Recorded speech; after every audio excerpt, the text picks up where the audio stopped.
প্রিয় চাকরি প্রত্যাশী ভাই বোনেরা, আশা করি সবাই ভালো আছেন এবং সুস্থ আছেন।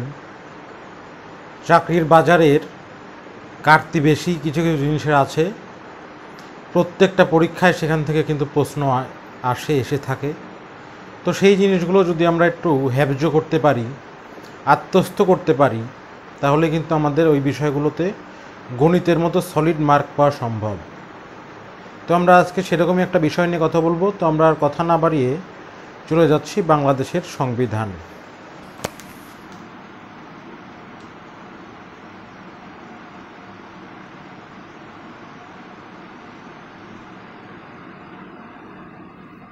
বাংলাদেশের সংবিধান একটি দুষ্পরিবর্তনীয় সংবিধান এবং এখানে 11টি অনুচ্ছেদ রয়েছে, 11টি অধ্যায় রয়েছে। 11টি অধ্যায়, এগুলোকে বলা হয় চ্যাপ্টার। 11টি অধ্যায় রয়েছে এবং 153টি অনুচ্ছেদ রয়েছে। 153টি অনুচ্ছেদ 153টি অনুচ্ছেদ রয়েছে। তো বাংলাদেশের সংবিধান একটি দুষ্পরিবর্তনীয় সংবিধান এবং এখানে 11টি অধ্যায় এবং 153টি অনুচ্ছেদ রয়েছে। বাংলাদেশের সংবিধান প্রস্তাবনা দিয়ে শুরু। প্রস্তাবনা অর্থাৎ মহান আল্লাহ তাআলা নামে শুরু হয়েছে, বিসমিল্লাহির রহমানির রহিম, বা পরম করুণাময় সৃষ্টিকর্তার নামে। একে বলা হয়, প্রস্তাবনাকে বলা হয় প্রিএম্বেল। প্রস্তাবনার ইংরেজি হচ্ছে প্রিঅ্যাম্বেল, প্রস্তাবনা।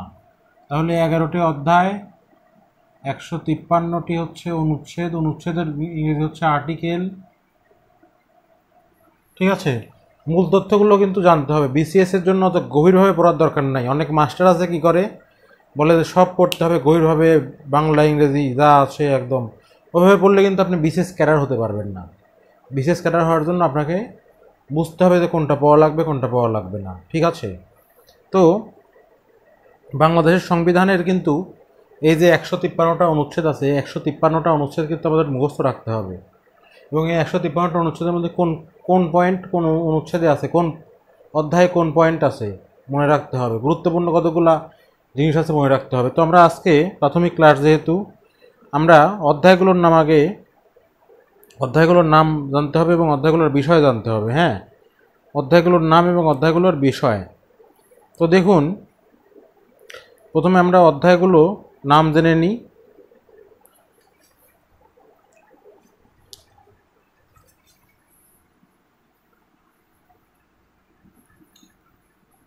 প্রথমে আমরা অধ্যায়গুলোর নাম জেনে নিব। প্রথম অধ্যায় যেটা রয়েছে সেটা হচ্ছে প্রজাতন্ত্র।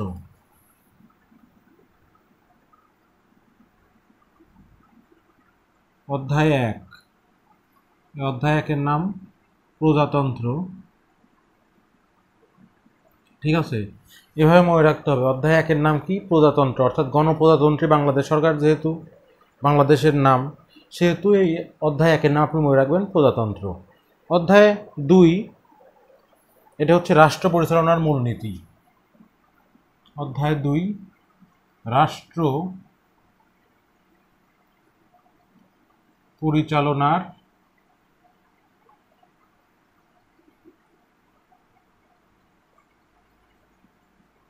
মূলনীতি, অর্থাৎ একটা রাষ্ট্র কিভাবে চলবে, একটা রাষ্ট্রের সরকার ব্যবস্থা কেমন হবে, নীতিগুলো, মূল নীতিগুলো কী কী থাকবে, কিসের ভিত্তিতে রাষ্ট্রটা পরিচালিত হবে, এগুলো হচ্ছে রাষ্ট্র পরিচালনার মূলনীতি। তো এই বিষয়গুলো জানতে হবে যে অধ্যায় 2-এ থাকে হচ্ছে রাষ্ট্র পরিচালনার মূলনীতি। পরীক্ষায় প্রশ্ন আসতে পারে যে রাষ্ট্র পরিচালনার মূলনীতি সংবিধানের কততম অধ্যায়ে সন্নিবেশিত করা রয়েছে? 1, 2, 3, 4। 3 নাম্বার হচ্ছে তৃতীয় অধ্যায়, খুব ইম্পর্টেন্ট অধ্যায়। অধ্যায় 3, মৌলিক অধিকার।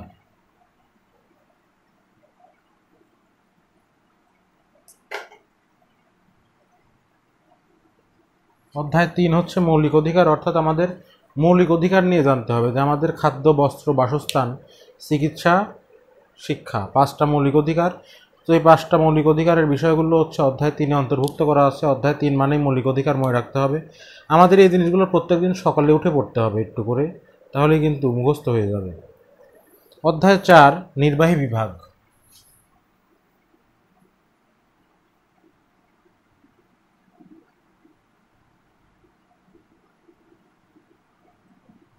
অধ্যায় 4 হচ্ছে নির্বাহী বিভাগ। অনেকে আছেন আপনারা আমাদের চ্যানেলে ক্লাস করছেন যে নির্বাহী ম্যাজিস্ট্রেট হতে চান, এসি ল্যান্ড হতে চান, নির্বাহী ম্যাজিস্ট্রেট।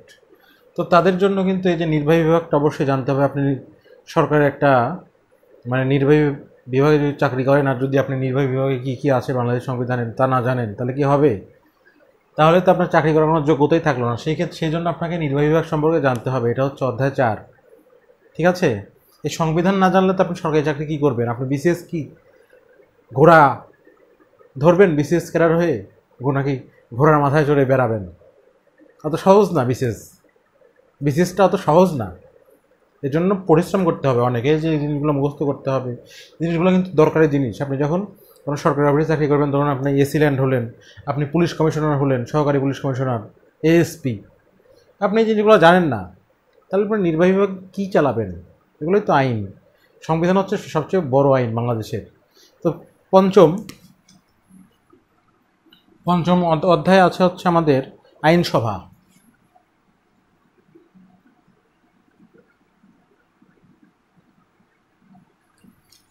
পঞ্চম অধ্যায়ে আইনসভা, এটা আমরা মনে রাখবো হচ্ছে পঞ্চানন।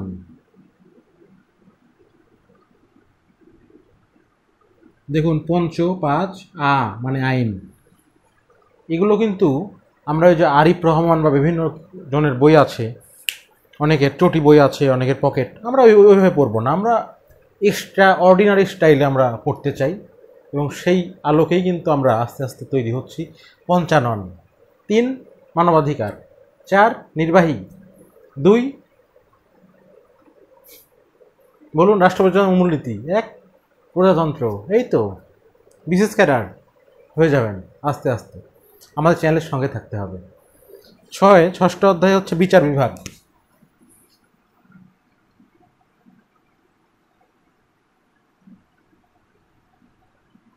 বিচার বিভাগ কিন্তু এখন একটা বড় ক্ষমতার জায়গা। বিচারিক ক্ষমতা বিচার বিভাগ থেকে নির্বাহী বিভাগ থেকে আলাদা করা হয়েছে, জানেন তো। নির্বাহী ক্ষমতা হচ্ছে 4 নম্বর আর বিচার বিভাগ হচ্ছে কি 6 নম্বর চ্যাপ্টার বা অধ্যায়। সপ্তম অধ্যায় নির্বাচন। নির্বাচন ব্যবস্থা কিভাবে হবে, নির্বাচন সব কিছুর বর্ণনা দেওয়া আছে সপ্তম অধ্যায়ে। নির্বাচন লাকি 7, একে বলা হয় লাকি 7। নির্বাচনকে কি বলা হয়? লাকি 7 বলা হয়। এবং ষষ্ঠ অধ্যায়ে আমাদের আছে হচ্ছে বিচার বিভাগ। ষষ্ঠ অধ্যায়ে কি আছে? বিচার। 6 মেরে দিয়েছে ষষ্ঠ অধ্যায়। আর সপ্তম অধ্যায় নির্বাচন। অষ্টম অধ্যায় হচ্ছে মহা হিসাব নিরীক্ষক ও নিয়ন্ত্রক।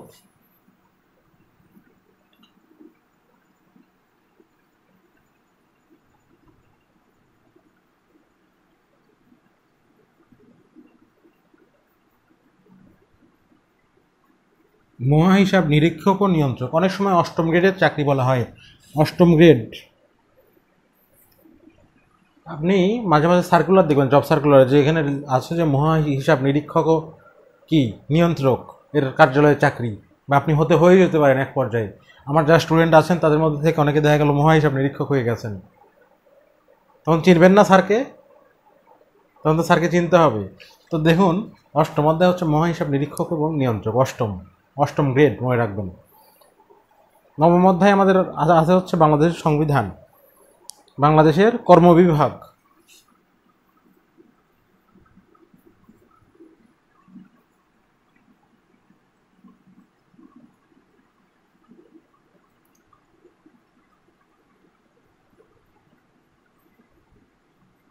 বাংলাদেশের কর্মবিভাগ আছে হচ্ছে আমাদের কি নবম অধ্যায়ে, ঠিক আছে?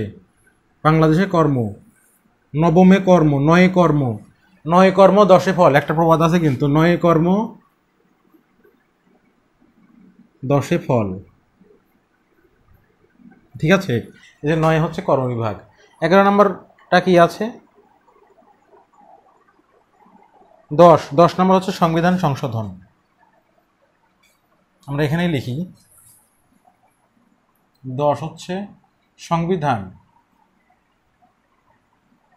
সংশোধন।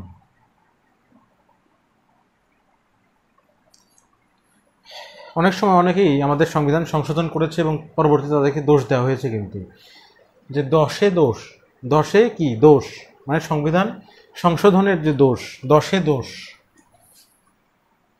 10-এ দোষ, অনেকে দেখা গেল অনেক কিছু করেছে, তো এইগুলা 10-এ দোষ, ইনডেমনিটি অধ্যাদেশের জন্য অনেকে দোষ দেওয়া হয়, তো 10-এ দোষ, সংবিধান সংশোধনের দোষ। আর 11 নম্বর অধ্যায় হচ্ছে বিবিধ। 11 নম্বর অধ্যায় হচ্ছে বিবিধ, এটা মনে রাখা লাগবে না, 10টা মনে রাখলেই হবে। তো দেখুন প্রথম থেকে আমরা একটু দেখে নিই। অধ্যায় 1 হচ্ছে প্রজাতন্ত্র, 2 হচ্ছে রাষ্ট্র পরিচালনার মূলনীতি, 3 হচ্ছে মৌলিক অধিকার, 4 হচ্ছে কি নির্বাহী বিভাগ, 4 5 নাম্বার কি আইনসভা, 5-এ আইনসভা, নির্বাহী আইন বিচার, এভাবে মনে রাখবেন 4 5 6 নির্বাহী আইন বিচার। নির্বাহী বিভাগ হচ্ছে সবার শুরুতে 4 নাম্বার, 5 নাম্বার হচ্ছে আইন, 6 নাম্বার হচ্ছে বিচার, 4 5 6, ঠিক আছে? এভাবে মনে রাখবেন যে নির্বাহী আইন বিচার, নির্বাহী আইন বিচার 4 5 6, 4 5 6 নির্বাহী আইন বিচার হচ্ছে 4 5 6। 7 নাম্বার কি? 7 নাম্বার হচ্ছে নির্বাচন, লাকি 7, এই লাকি ওই আছে না, লাকি 7, লাকি 7। অষ্টম অধ্যায় হচ্ছে মহাহিসাব নিরীক্ষক, 8ম গ্রেডের চাকরি। 9 অধ্যায় হচ্ছে বাংলাদেশের 9 কর্ম, 10-এ কি ফল, 10-এ হচ্ছে সংবিধান সংশোধন, 11-তে কি বিবিধ। তো আমাদের আজকের পড়াশোনা কিন্তু এই পর্যন্তই, এবং পরবর্তীতে আমরা বিভিন্ন বিভাগের যে পরিচ্ছেদগুলো রয়েছে সেই পরিচ্ছেদগুলো নিয়ে একটু কথা বলবো। সবাই ভালো থাকবেন, সুস্থ থাকবেন, ধন্যবাদ।